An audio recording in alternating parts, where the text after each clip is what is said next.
आज eagle studio में अनीता सुमन जी आई हैं और ये एक बेहतरीन सिंगर है।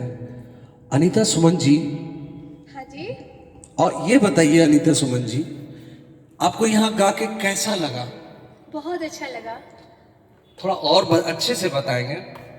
जितना मैं सोची थी उससे ज़्यादा अच्छा लगा। और सबसे बड़ी बात है, संतोष जी बहुत ही कोऑपरेटिव हैं, बहुत अच्छे नेक दिल इंसान हैं, तो बहुत अच्छा लगा। अच्छा अच्छा, तो अनीता जी ऐसा करते हैं, हम लोग गाना शुरू करते हैं। बिल्कुल।